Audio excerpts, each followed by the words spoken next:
सर्वांना माझा नमस्कार अँड हॅलो गाईज. आजच्या ह्या विशेष भागामध्ये तुमच्या सगळ्यांचं मनापासून स्वागत आहे. योलो स्पॉटलाइट सध्या आम्ही शूट करतो आहे RDJ रेकॉर्डिंग स्टुडिओ या ठिकाणी. नुकताच तुम्ही जो या आधीचा इंटरव्ह्यू बघितला तो होता फिल्म निर्माता, दिग्दर्शक आणि लेखक विजय पोहनकर यांचा, आणि त्यानंतर राज कपूर यांचा 100वा वाढदिवस आपण नुकताच साजरा केलेला आहे. आणि याच पार्श्वभूमीवरती आज परत सिने इंडस्ट्रीतनं एक खूप छान व्यक्तिमत्व आमच्यासोबत जुळलेले आहेत. आदरणीय सतीश देवरे सर. सर तुमचं खूप खूप स्वागत आहे. आणि सरांचा परिचय जर सांगायचा झाला तर यांच्याशिवाय कुठलाच आर्टिस्ट जो आहे तो कॅमेऱ्यासमोर जाण्याची हिंमत करणार नाही, कारण हे मेकअप करून त्यांना तयार करत असतात. सर गेले 26 वर्ष इंडस्ट्रीमध्ये मेकअप आर्टिस्ट म्हणून काम करत आहेत. आणि नेमकं ह्या इंडस्ट्रीमध्ये ते कशा पद्धतीने आले आणि काय काय स्कोप याच्यामध्ये असणार आहे, हे सगळे अनुभव आज या विशेष भागामधनं तुमच्यासाठी आपण जाणून घेणार आहोत. सर सगळ्यात पहिले मला जाणून घ्यायचं आहे की तुम्हाला साधारणतः 26 वर्ष पूर्ण होत आहेत आता या इंडस्ट्रीमध्ये. सगळ्यात पहिलं थॉट तुम्हाला कसं आलं की तुम्हाला ॲज अ मेकअप आर्टिस्ट म्हणून जायचं आहे की तुम्ही आर्टिस्ट म्हणून जाण्याचा विचार केला, तर नेमका काय थॉट होता इंडस्ट्रीमध्ये जाताना? नाही, मेकअप आर्टिस्ट म्हणून जायचा थॉट होता, आर्टिस्ट म्हणून नाही. कारण टेक्निकलमध्ये माझे जे सासरे आहेत ते राजेश खन्नाचे मेकअप आर्टिस्ट होते, बाळकृष्ण नोहाटे. आणि त्याच्यानंतर जे माझे साड्या म्हणजे माझ्यापेक्षा मोठेच आहे ते, आज गोविंदाचे मेकअप आर्टिस्ट आहे रमेश नोहाटे, ते वारले आता. त्याच्यानंतर दुसरे आहे ते करिश्मा कपूरचे होते. आणि त्याच्यानंतर ऐश्वर्या रायचे जवळजवळ इलाइरूनपासून तर तिच्या लग्नापर्यंत त्यांनी मेकअपचं हे केलं. तर त्यानुसार माझा जो कल तिकडे झाला आणि त्याच्यामुळे मग मी मेकअप आर्टिस्ट झालो. आणि मेकअप आर्टिस्ट झाल्यानंतर मला आता 26 वर्ष झाले मेकअप आर्टिस्ट काम करतो म्हणून. ईशा कोपीकरचं मी पर्सनल मेकअप आर्टिस्ट काम केलं.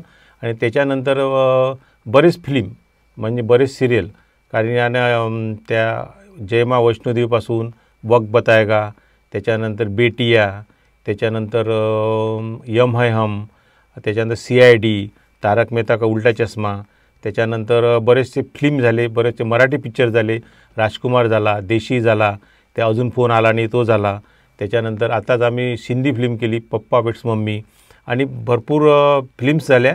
आणि त्याच्यानंतर शॉर्ट फिल्म भरपूर झाल्या, गाणे भरपूर झाले, कारण जीवन मी त्याच्यातच हे केलं की मेकअप आर्टिस्ट म्हणून. बिलकुल. सर काही याचं तुम्ही टेक्निकल कोर्स केलेला आहे किंवा तुम्हाला कसं त्या ठिकाणी टेक्निकल कोर्स केला? म्हणजे जे आमचे जे मेकअप आर्टिस्ट म्हणजे जे काम करत होते ज्यांचे 25-30 वर्ष झाले त्यांच्या हाताखाली मी असिस्टंट म्हणून काम केलं काही दिवस. आणि आता पण तसंच आहे इंडस्ट्रीमध्ये. जर तुम्हाला मेकअप आर्टिस्ट व्हायचं असेल तर मेकअप मॅन जर मेकअप जर शिकलो, मी मेकअप शिकू शकतो, कारण माझं इंडस्ट्रीचं कार्ड आहे. मी लोकांना आता मी जवळजवळ म्हणजे आपले पार्लर असतात ना, ब्युटी पार्लरचं अमरावतीला ब्युटी पार्लरना शिकवलं जवळजवळ 100 ते 250. त्याच्यानंतर पांढरकवड्याला एक सेमिनार होता, पांढरकवड्याला मी हे केलं. त्याच्यानंतर नागपूरला होता, एक रामटेकला होता. तर अशा तिथे पण मी जे पार्लरवाले आहेत त्यांना 3 लुक शिकवले, कारण इथे लुक बाकी चालत नाही. इथे लुक कसं चालतात की एक ब्रायडल लुक, एक पार्टी लुक आणि एक सॉफ्ट लुक, असे 3 लुक चालतात. इथे तुम्हाला मार घाव असे लुक चालत नाही. त्यानुसार ते 3 लुकाचं वर्कशॉप मी त्या 3 लुकाचं फॅशन आपला सेमिनार हा मी इथे घेतलेला आहे. तर त्या भरपूर लेडीज शिकल्या. पण त्या लेडीज शिकल्यानंतर की जेंट्स पण शिकले. जेंट्स शिकल्यानंतर तुम्ही जर मेकअप आर्टिस्टकडे शिकले, त्याचं सर्टिफिकेट घेतलं, त्याच्यानंतर काही दिवस तुम्हाला त्या कुठल्याही मेकअप आर्टिस्टकडे असिस्टंट म्हणून काम करावं लागते. असिस्टंट म्हणून तो मेकअप मॅन मग त्याला तुम्हाला कार्ड द्यासाठी तो लेटर लिहून देतो, आणि ते लेटर घेऊन तुम्ही युनियनमध्ये गेल्यानंतर तुमचं ते फायनल होतात. क्या बात आहे. सर जसं आपण बघतो की सगळ्याच ठिकाणी एक प्रचंड स्पर्धा सध्या सगळीकडे सुरू आहे, तसंच ह्या इंडस्ट्रीमध्ये सुद्धा येण्याचं एक ग्लॅमर आहे, त्यामुळे लोकांचा खूप कल याकडे असतो. पण तुम्ही जेव्हा मेकअप आर्टिस्ट म्हणून इंडस्ट्रीमध्ये एंटर झाला तर तिथे सुद्धा अशा पद्धतीची अजूनही कॉम्पिटिशन आहे का? हो, कॉम्पिटिशन तर सगळ्याच बिझनेसमध्ये आहे. आता कसं आहे की तुम्ही किती याच्यावर, आता कसं मराठीत म्हण आहे, बाप दाखवण्याचं साध्य कर. बरोबर आहे. तर तुम्हाला जर तिथे येत असेल, आता एक गुफी पेंटल म्हणून होते, तर गुफी पेंटलची माझाच असिस्टंट त्यांना मूछ लावायला जात नव्हता. म्हणजे वो नाही, 2 मूछ लगाई तो नाही काय मार देता. म्हणजे क्यों मार देता की तू बॅलन्स नाही करता. त्याला जर आपण गम लावत आहे, त्याला जर त्याची मूछ जर 4 वेळा काढतो आणि 4 वेळा लावतो तर त्याला त्रास होईल. तू पहिला त्याच मेजरमेंट घे, पहिला त्याचं गेसिंग कर की कसं लागेल. 1 वेळा 2 वेळा तर आर्टिस्ट सहन करेल. म्हणजे तुम्हाला कसं आहे की तुम्हाला काय येते तिथे आवड आहे. आता मी इंडस्ट्रीमध्ये गेल्यानंतर मला प्रोड्युसर सांगतील की मला हे भाजल्याचं आहे, माझ्याकडे फोटो वगैरे आहे, हे भाजल्याचं तेल उडालं, ते भाजल्याचं मला गेटअप करायचं आहे. वाघाने, आता मीच काल तो आर्टिस्ट आला होता इथला, त्याच्यावरच मोरंबीला वाघाने खाल्ल्याचं ते गेटअप केलं.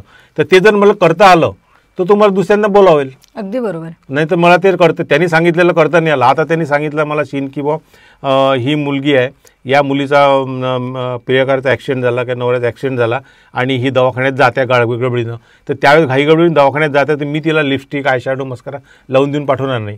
तिला मी जर तसं केलं तर प्रोड्युसर किंवा डायरेक्टर म्हणून की नाही दादाने सही मेकअप किया, आणि ते जर मी तिनं म्हटलं आणि तिच्यानुसार मेकअप केलं तर मला लिपस्टिक बी होणार, आयशॅडो बी होणार, ती लावून तर मग तो सीन त्याचा कंप्लीट होणार नाही, कारण ती ते गडबडीत चालली आहे किंवा तिच्या याच्यात चालली आहे, दुःखात चालली आहे. सो तुम्ही आता जी काही नावं सांगितली, जसं राजेश खन्ना झाले, ऐश्वर्या रॉय झाली, यांच्यासाठी जे काही मेकअप आर्टिस्ट होते, तुम्ही स्वतः अमरावती जिल्ह्यातनं येता आणि मला असं वाटतं की बऱ्यापैकी विदर्भातली लोक या इंडस्ट्रीमध्ये आहेत आणि तुम्हीच जी नावं सांगितली तर म्हणजे परिवारातलीच बरीच सगळी लोक त्या ठिकाणी आहेत.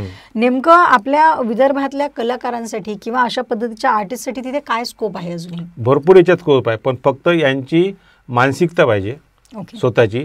जसे भारत गणेशपुरे ज्यावेळेस माझ्यासोबत 3 पिक्चर केले, त्यांनी पण माझ्यासोबत सांगितलं की दादा म्हणे मी जे इथून गेलो तर मी मेकअप बर्धन दादाचं असिस्टंट म्हणून काम केलं. मला डायरेक्ट एंट्री नाही मिळाली, बर्धन दादा असिस्टंट म्हणून काम केलं आणि मी त्या सेटवर जाऊन फक्त बसायचं आणि ते लोकांचे ॲक्टिंग बघायचे कसे करतात. मला ॲक्टर व्हायचं होतं, पण तिथं मला पाऊल पुढे जात नव्हतं, कारण मी ते काम केलं. म्हणजे यांची जर आता कसं आहे माहिती आहे का, आता आपण कुठल्या आर्टिस्टला पुराला विचारलं की बा तू काय करतो, मला हिरो होणे काय, पण तू करतो काय केलं, तर तू म्हणते मी फॅशन शो केला, मी डान्स केला. पण ती कॅटेगरी नाही, फॅशन शो डान्स ही कॅटेगरी नाही. तू कुठेतरी ॲक्टिंग केली काय, ड्रामा केला काय, हां, त्याच्यानंतर तुमची ती जी राहायची मनस्थिती आहे का, स्ट्रगल करायची मनस्थिती आहे, काम मिळेल. कारण ह्या इंडस्ट्रीमध्ये टेक्निकलही काम आहे आणि यांना पण काम आहे. कारण चॅनल आज जवळजवळ 700-800च्या वर चॅनल असेल. प्रत्येक चॅनलला कुठलं तरी सिरियल गुजराती म्हणा येतं आणि टेक्निकलला कुठल्या लँग्वेजचं मरण नसते, डायरेक्टरला मरण नसते, कारण आर्टिस्टलाही मरण नसते आणि वयाचं मरण हे नसते. वयाचं एक सगळ्यात मोठं उदाहरण आहे शिवाजी साटम. जे शिवाजी साटम माझ्यासोबत वक्त बतागामध्ये होते, ते शिवाजी साटम आता मेकअप करताना बोललं, म्हटलं सर मी म्हणे वयाच्या 50 वर्षापर्यंत ज्युनियरच काम केलं. ते स्वतः बोलले.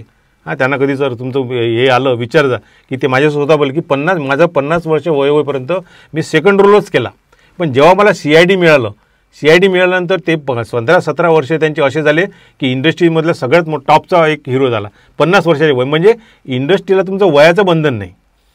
तुम्ही किती वर्षाचे त्याच्यानुसार तुम्हाला रोल मिळेल किंवा तशा कधी तुमचं तकदीर पलटेल काही सांगता येत असं नाही. जे म्हणतात ना की performance there is no shortcuts and no excuses. आणि तुमचं हे पाहिजे, तुमचं श्रद्धा पाहिजे आणि त्या कामाबद्दलही पाहिजे. तुम्ही म्हणणार की मी मेकअप करतो, मी हेअरही करतो, मी ड्रेसही करतो, हे 4 चिंध्या तुम्ही करू शकणार नाही. तुम्ही कुठंतरी एकाकडे लक्ष द्या आणि तेच पूर्ण करा. ड्रेसमन पण आहे, आता काल पण आले होते आमच्यासोबत, ते त्यांनी ड्रेसमन हे करायचं. तर ड्रेसचं काम आहे, तर ड्रेसचं तुम्ही तिकडे तुला कंटिन्युटी लक्षात राहिलं पाहिजे. 55 शीनमध्ये कुठला ड्रेस घातला होता आणि आता 2 नंबरचा शीन कुणा तिथं कुठला ड्रेस पाहिजे हा त्या ड्रेसमनला लक्षात पाहिजे, ते तयार करून ठेवले पाहिजे. तो त्याच्या कामात परफेक्ट पाहिजे. पण तुम्ही 4 जर कामं करत असाल तर मग परफेक्शन येत नाही तुमचं. अगदी बरोबर सांगितलं सर. आणि आता मला जाणून घ्यायचं की तुम्ही इंडस्ट्रीमध्ये एवढी वर्ष घालवली, एवढा सुंदर अनुभव तुमच्या पाठीशी आहे, नेमकं अकोल्यामध्ये कसं काय येणं झालं? माझं येणं असं झालं की सिद्धी फिल्म प्रोडक्शन सिद्धेश देवरे यांनी आम्हाला सांगितलं की अकोल्यात फॅशन शो आहे आणि त्या फॅशन शोचे आम्ही सगळं अरेंजमेंट करतो आहे. त्या अरेंजमेंटसाठी आम्हाला जजिंगसाठी पाहिजे. तर जजिंगसाठी जसं मी मेकअप आर्टिस्ट म्हणून मी बघत होतो आणि जुनेद खान म्हणजे एक डायरेक्टर म्हणून ते बघत होते. त्याच्यानंतर तुषार सोरगेकर एक रायटर आणि कॅमेरामन ते बघत होते. त्यानंतर मोहन सर जे होते, त्यानंतर मोहन सर एक तर हे करतात, ॲनिमेशन करतात, त्याच्यानंतर ते आपले फोटोशूट करतात आणि त्याच्यानंतर कॅमेरा पण चालवतात. हां, आणि क्रोमा वगैरे ते क्रोमाचं काम करतात, त्याच्यानंतर VFXचं काम करतात. तर त्यांना पण आम्ही मग टीम अशी घेतली होती की याच्यानुसार कुठलं आपलं पार्टिशन झालं नको. आणि मेकअप मॅन मी असल्यानंतर काल मी कोणाचं मेकअप केलं नाही. त्यांना सगळ्यांना सांगितलं की मी जर मेकअप केला आणि तो जर फर्स्ट आला तर लोक म्हणतील की याला तुमचं पहिलेच ठरलं होतं. म्हणून म्हटलं मेकअप मी करणार नाही, मेकअप तुम्ही करायचं. क्या बात आहे सर. आता पुढे काय प्लॅन्स आहेत तुमचे? आणखी पुढे आमचं आता एक फिल्म्स आहे बैताळ बेल्ले म्हणून. हां, तर ती फिल्म्स आम्ही प्रोड्यूस करणार फेब्रुवारीपासून ते शूट करणार आहे. तर आम्हाला कसं अकोल्यात आल्यानंतर नाही की इथं आम्हाला आर्टिस्ट मिळाले. म्हणजे काल जुने सरी बोलले, तुषार सरी बोलले, ती एक मुलगी होती, तिचा आवाज होता, त्याचा मुद्दाम जाऊन नंबर घेतला त्यांनी त्यांच्या वडिलाकडून. आणि असे आर्टिस्ट पण मिळाले की जे चेहरे पण मिळाले, मुली मिळाल्या, मुलं छोटे मुलं मिळाले. तर म्हणजे होते काय माहिती आहे का, की ऑडिशन जर घेतो आपण, ऑडिशनमध्ये ज्या लोकांना काहीच येत नाही, ज्या लोकांना फक्त डान्स येतो, ज्या लोकांना फक्त हे हाऊस असते, ते लोक येऊन तिथं हे होतात. पण आपल्याला असे जर निवडले, आता याच्यातून जर 4 जण आपल्याला जर मिळाले, अकोल्यातून अमरावतीतून 4 जण मिळाले, आपले 8 जण आपल्या पिक्चरला मिळाले. आपण 4-5 लोक आपण इंडस्ट्रीचे आणू, बाकी सगळे 20, 25, 30 कलाकार आपण अमरावती, अकोला, नागपूर इथून घेऊ. तर या माध्यमातून घेऊ आपण. ते ऑडिशन नाही, ऑडिशनचं कुठेतरी घ्यायचं, तिथं 100 लोक पोरं येतात, त्यांना काही येत नाही, त्याच्यातून निवडायचं. मग ते प्रॉब्लेम. त्याच्यापेक्षा असं जर असलं, कुठं फॅशन शो आहे, कुठं ड्रामा आहे, तर कुठे डान्स आहे, त्याच्यातून निवडल्यानंतर आपल्याला ते सोपं जातं. बिलकुल सर, खूप छान संकल्पना आहे. आणि ह्या निमित्ताने का असं ना, परत एकदा मला वाटतं आपल्या विदर्भाच्या त्या कलाकारांना एक खूप छान संधी तुमच्या माध्यमातून मिळेल. तुमच्या येणाऱ्या सगळ्याच प्रोजेक्ट्सला आमच्या अगदी मनापासून शुभेच्छा आहेत. आज तुम्ही आलात, एवढा वेळ दिला, आणि त्याहीपेक्षा महत्त्वाचं म्हणजे की एक खूप छान माहिती तुम्ही आमच्या ह्या इथल्या लोकांना, कारण तुम्ही अमरावतीमधनं जेव्हा 26 वर्ष आधी गेले, मला वाटतं तुमच्याकडे असं कुठं मार्गदर्शन नव्हतं, पण आता आज तुमच्या माध्यमातून या सगळ्यांना एक खूप चांगला मार्ग मिळतो आहे, एक ट्रॅक मिळतो आहे. त्यासाठी तुमचे अगदी मनापासून आभार. Thank you so much sir. हे होते आदरणीय सतीश देवरेजी. आणि यासोबतच योलो स्पॉटलाईटच्या माध्यमातून आम्ही RDG कॉलेजच्या ह्या रेकॉर्डिंग स्टुडिओमध्ये अशा पद्धतीने नवनवीन पाहुण्यांना घेऊन येणार आहोत तुमच्या भेटीसाठी. तेव्हा परत भेटूया नवीन भागामध्ये नवीन व्यक्तीचं. तोपर्यंत बाय बाय. नमस्कार.